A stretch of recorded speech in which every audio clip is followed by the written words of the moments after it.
করেছে আমাদের সরকার। তো হজ ভবন নির্মাণের সঙ্গে সঙ্গে আমাদের মাইনরিটি ওয়েলফেয়ার ডিপার্টমেন্ট আছে। ডিপার্টমেন্টের মধ্যে 3টা উইংস আছে, যেটা আমাদের মাইনরিটি ফিনান্স কর্পোরেশন আছেন, ওয়াকফ বোর্ড আছেন, হজ কমিটি আছেন। তো আমরা বিভিন্নভাবে বিভিন্ন ক্ষেত্রে আমরা সহযোগিতা করে থাকি। তো বিশেষ করে এই রাজ্যের মধ্যে একটা সময় হজযাত্রীদের যাওয়ার অনেক কষ্ট হতো। আজকে আমাদের সরকার, আমরা বিশেষ করে গর্ব করে বলতে পারি, আমিও হজ কমিটির চেয়ারম্যানের দায়িত্ব আছে, আজকে রাজ্যের মধ্যে সব থেকে বেশি হজযাত্রীরা পবিত্র মক্কার উদ্দেশ্যে যাচ্ছেন এবং একটা সময় এত সংখ্যক যেতেন না। এবারও সবচেয়ে হাইয়েস্ট ত্রিপুরার ইতিহাসে সব থেকে বেশি হজযাত্রীরা গিয়েছেন।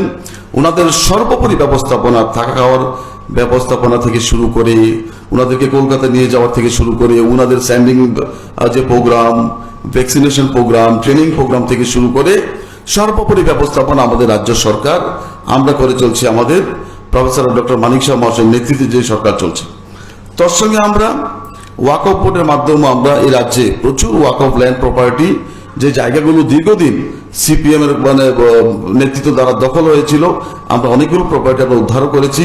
কিছু কিছু জায়গায় আমাদের বাউন্ডারি কাজ চলছে। আমরা ওয়াকফ বোর্ডের মাধ্যমে অনেকগুলো মার্কেট স্টল নির্মাণ করেছি, যেটা আমরা উত্তর ত্রিপুরাতে আমরা করেছি, উদয়পুরে করেছি। এরকম করে আমরা বহু জায়গায় আমরা কাজ করছি ওয়াকফ বোর্ডের মাধ্যমে। তার সঙ্গে আমরা মাইনরিটি ফিনান্স কর্পোরেশনের মাধ্যমে আমরা এই রাজ্যের প্রত্যেকটা সংখ্যালঘু আমাদের ভাই বোনদের জন্য আমরা বিভিন্নভাবে, ধরুন এডুকেশন লোন থেকে শুরু করে আমাদের ক্ষুদ্র ব্যবসার জন্য আমাদের মাইনরিটি ফিনান্স কর্পোরেশন থেকে আমরা অর্থরাশি দিয়ে থাকি, 3 লক্ষ টাকা, 5 লক্ষ টাকা। তো সেটার রেট অফ ইন্টারেস্ট অনেক কম। বৎসরে বিজনেসের জন্য 6% সুদে যেটা লোন দেওয়া হচ্ছে, এডুকেশন সেক্টর ডেভেলপমেন্টের জন্য বছরে 4% ইন্টারেস্টে টাকা যেটা আমাদের লোন দিয়ে দিচ্ছি।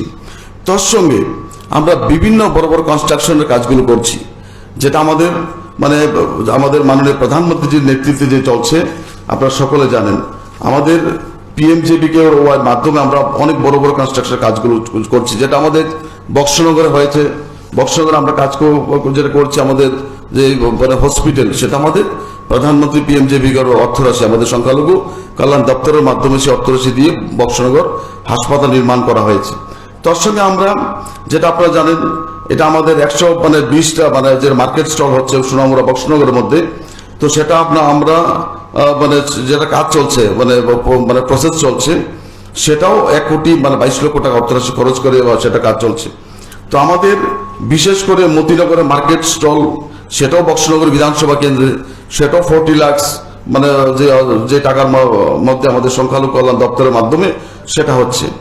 তো তার সঙ্গে ডিএনবি কলেজ রোড ধর্মনগরে, উত্তর ত্রিপুরা জেলায়, যেটা আমাদের এক্সিকিউটিভ ইঞ্জিনিয়ার, সেটা আমাদের ওখানে কাজ চলছে আরডির মাধ্যমে, সেটাও 49 লক্ষ টাকার যেটা কাজ চলছে। তার সঙ্গে আমাদের কৈলাস শহরে, যেটা আমাদের কোর্ট মসজিদ যেটা কমপ্লেক্স, সেখানেও 47 লাখ যে আমাদের টাকার মাধ্যমে আমাদের ডিপার্টমেন্ট সে কাজগুলো করছেন। তার সঙ্গে আমাদের বনকর বিলোনিয়াতেও যেটা আমাদের 14 লাখ টাকার সেই কাজ চলছে।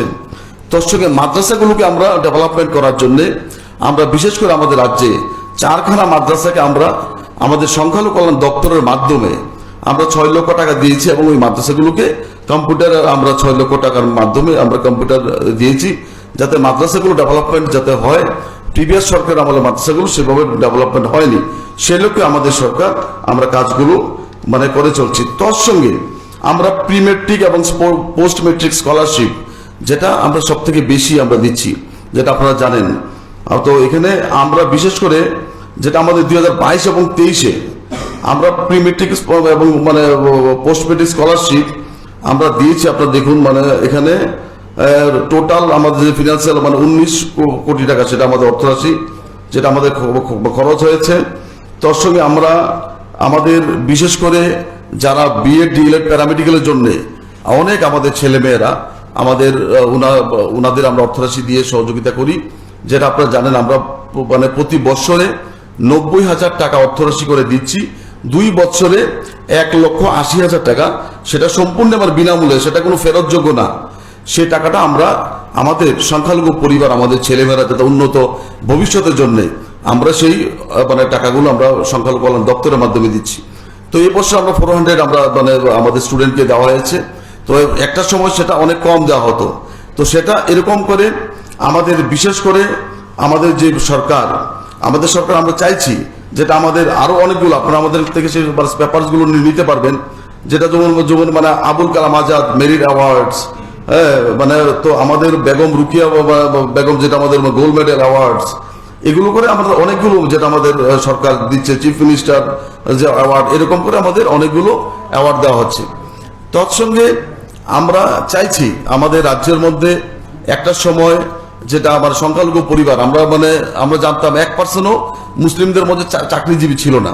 সেটা আপনারা সকলে জানেন, আমাদের সাংবাদিক বন্ধুরা ভাইয়েরা আপনি এসছেন। একটা সময় 0.9 মানে 1% থেকে কম আমাদের রাজ্যে মুসলিমরা চাকরিজীবী ছিল। আজকে আমরা গর্ব করে বলতে পারি আমাদের মাননীয় মুখ্যমন্ত্রী প্রফেসর ডক্টর মানিক শাহ মহাশয়ের নেতৃত্বে যে সরকার চলছে, সেই সরকারে আজকে আমরা মানে বিশেষ করে মানে যেটা আমাদের মানে ত্রিপুরাতে মানে টিসিএস ছিল হাতে গোনা মানে 3 জন অফিসার। তো আজকে আমরা আমাদের সরকার আসার সঙ্গে সঙ্গে 1.5 বছরে কিন্তু 3 জন মুসলমান টিসিএস পেয়েছে আমাদের ছেলেরা। তোর সঙ্গে বিভিন্ন টেটের মাধ্যমে হোক কিংবা বিভিন্ন ডিপার্টমেন্টে যারা চাকরি পাচ্ছেন, আজকে আপনার পরিসংখ্যানটা দেখবেন, আজকে 7%-এর উপরে মুসলিমরা আমাদের রাজ্যে চাকরি করছেন, যেটা 1%ও ছিল না। সেটা আমাদের সবচেয়ে বড় অ্যাচিভমেন্ট। এবং আমাদের সরকারের যে লক্ষ্য, যেটা সবকা সাথ সবকা বিকাশ এবং সবকা বিশ্বাস এবং সকলের প্রয়াসে যে আমাদের সরকার কাজ করছে, সেটাই লক্ষ্য। এবং এরকম করে আমরা অনেকগুলো স্কিম আমাদের আরো আছে।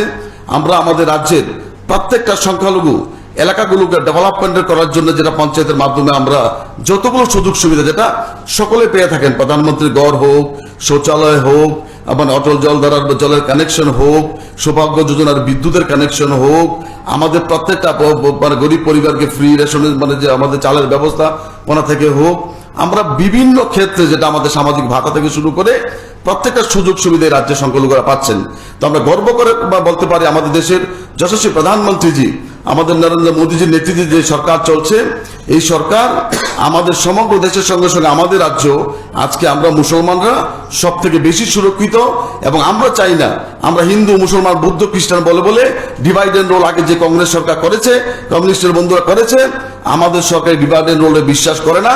আমরা রাষ্ট্রপ্রেমে বিশ্বাস করি, আমরা একাত্ম মানববাদে বিশ্বাস করি এবং সকলকে নিয়েই সকলের চলার উন্নতিতে আমরা বিশ্বাস করি। সেই লক্ষ্যে সরকার প্রত্যেকটা জাতি ধর্ম বর্ণ নির্বিশেষে 37 লক্ষ ত্রিপুরাবাসীকে সঙ্গে নিয়ে, আপনাদেরকে সঙ্গে নিয়ে আমাদের সরকার, আমাদের মাননীয় মুখ্যমন্ত্রী যে স্বপ্ন, এক ত্রিপুরা শ্রেষ্ঠ ত্রিপুরা, সকলকে নিয়েই এক ত্রিপুরা শ্রেষ্ঠ ত্রিপুরা হবে।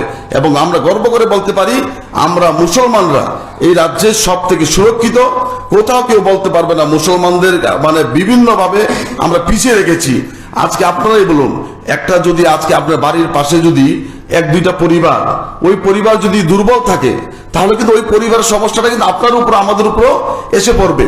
তো আমরা চাই আমরা নিজেরও সবল থাকতে, আমার পাশের বাড়ি বন্ধুরা যারা দুর্বল, যারা সংখ্যালঘু, তাদেরও ডেভেলপমেন্ট যাতে হয়, তাদেরকে নিয়ে তাদেরকেও সবল করতে হবে।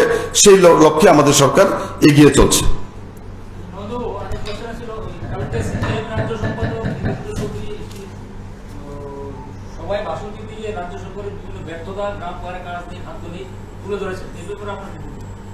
হ্যাঁ, এটা ঠিকই। গতকালকে অনেকে আমাকে এই বিষয়টা সম্পর্কে জিজ্ঞাসা করেছিলেন। কাজ নেই, খাদ্য নেই, এটা তো অনেকাংশে তো সত্য। যারা এই বক্তব্যগুলি রাখছে